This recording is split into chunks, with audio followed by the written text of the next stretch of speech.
two different looks at cornfields here. We've got another GMO corn. I'll give you a little history about it on the left here, or I guess your guys is right. And then over here is our open pollinated corn. So kind of a little bit about field 7 since we're working back towards the yard. 3 years ago, this was 60-inch corn that we seeded alfalfa into about 3 days after I planted the corn. Grew them together as a polycrop, you could say. Harvested the corn, and then I'm kind of a perennial guy, so I didn't want to kill the alfalfa. We had such a good stand of alfalfa, so we had, between the team and the board, we wanted to see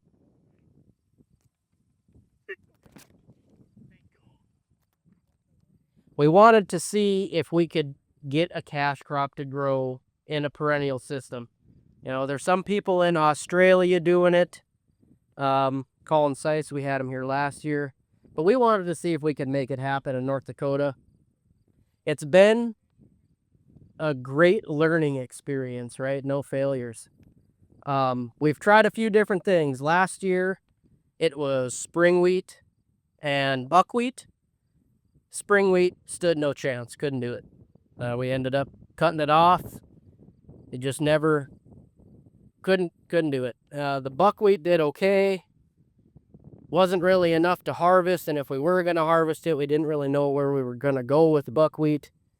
So we actually ended up grazing the half with the buckwheat, which is interesting because it shows on the biology on your sheets. If you have your sheets, the east half is the half that we grazed. The west half is the half that got hayed. You can see the difference in the soil organic matter. You can see the difference in the phosphorus, and you can see the difference in the biology, and it's pretty significant difference what livestock can do and what that does for the system. So this year we planted GMO corn into it, the whole field, and we came in with drop down nozzles. I tried my best to spray over top of the corn row. In spots it did really well. In spots it kind of didn't. About 2 weeks ago I thought it was going to make a really good grazing field. Now I look at it today and I don't think it's going to, we're not going to break any records on yield by any means, but we're going to get something from this. It's not going to be a total loss failure, and we still can graze it. So we got some little bit of positive coming out of this. I don't know what the plan is next year. We'll have to sit down as a team and discuss that. I'd still like to try sunflowers in it. Winter wheat we tried this year, but it was such a poor year for winter wheat, being as cold and open as we were. It never amounted. But we're going to get something off of this corn. It might not be, like I said, it's not going to fill the bin, but we'll get something and we'll be able to graze it too. So this field, open pollinated corn, we talked about this in the building a little bit. This is our second year on the open pollinated corn. It's about a 200-year-old Viking variety, 75-day, come out of New York the first year. The team got together last fall, walked through here and hand harvested and hand shelled corn. We walked through, picked the desired plants we wanted. We looked for single stalks. We looked for single ears. We didn't want a plant that was really, really tall. We didn't want a plant that was really, really short. But we got enough seed, hand harvested to seed this. And something that actually it ended up working out great, about 2 or 3 days before everyone came out to hand harvest, we had a really bad windstorm. Probably one similar to maybe what we're going to get tonight, potentially 80-mile-an-hour winds. Knocked a lot of stalks over, right? And yeah, usually that's bad, but it worked out great for us for hand harvesting, because that was God's way of telling us, hey, we're going to knock this plant over for you so you don't take the seed from this plant. So this is that last year's hand harvested seed. Last year the corn stalks, there was a lot of them had multiple stalks. I mean, 2, 3 stalks coming up, 3 years of corn, and you're still gonna see that in here. But when you walk through this field, there is a significantly more single stalk plants. There's more plants of the desired height we wanted. Again, it's not perfect, right? You're playing with recessive genes, dominant genes. You know, we ain't gonna get this on year one.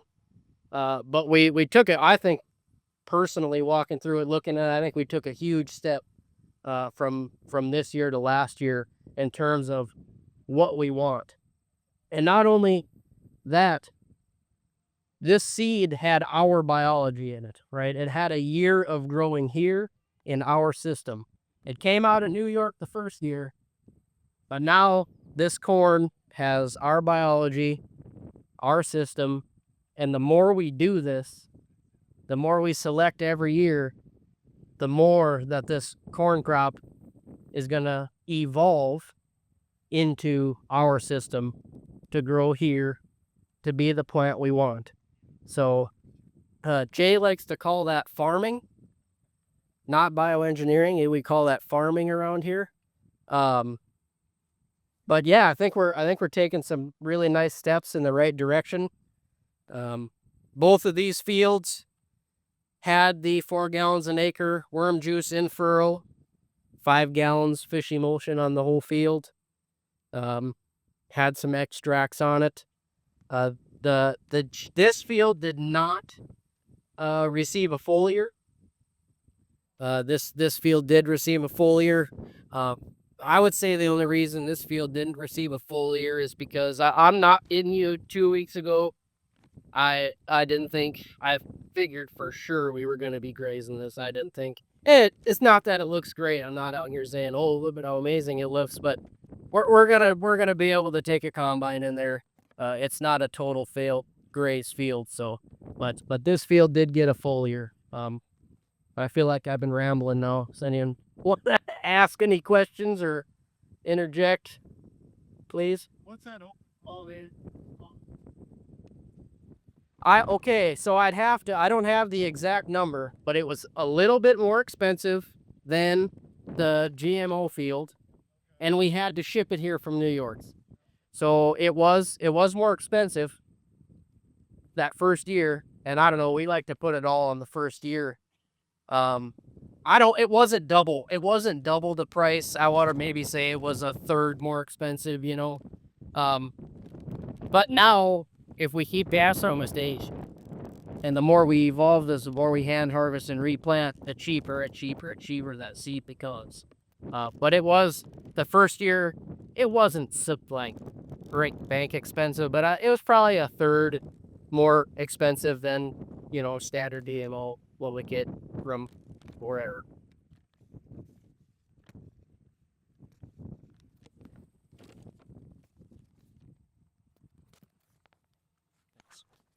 So just a couple things. The open pollinated corn, starting there, really enjoyed the color. Red kernels, kind of some burnt orange colors, some yellow kernels. So it had a variety of colors in it. And when you grind it into cornmeal, the red grinds a little harder than the yellow and the orange. I don't know why, but it does. And so we did grind. We had Guardian Grains grind us 100 pounds, I think it was, Seth. And we used it as party favors. But before we used it as garden party favors, 2 cups of cornmeal per person, I sent it in for pesticide toxicity at Medallion Labs for General Mills. The interesting thing was it came back with 0 pesticide. So I wasn't expecting that. I don't know what I was expecting, but there wasn't any there. I did the GMO field, the GMO Roundup Ready field. Yes, it had glyphosate in the seed, but this particular field last year had no pesticide in it. Different chemistry, and Alex probably knows the answer already, you know, but he can think about that a little bit. And then that was so interesting to see. So then I had the confidence. Kathy and I took it in the garage and we Scooped up 2 cups per bag, put the soil health principles on one side, recipe on the other side, and used it as a party favor for everyone coming in for the garden tours. And so that was a nice way to do that, right? Because then you can go home and make what my mother would have called Johnny cake, add a little syrup and real butter.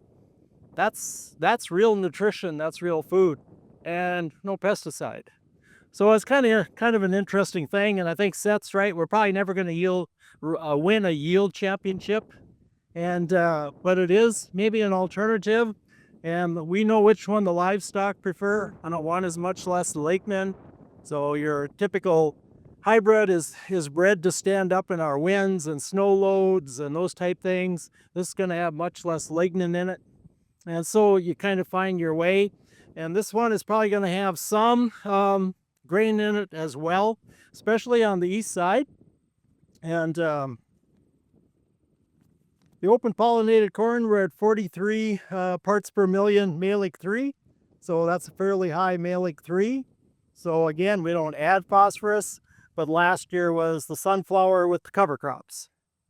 And so where's George? Where's George?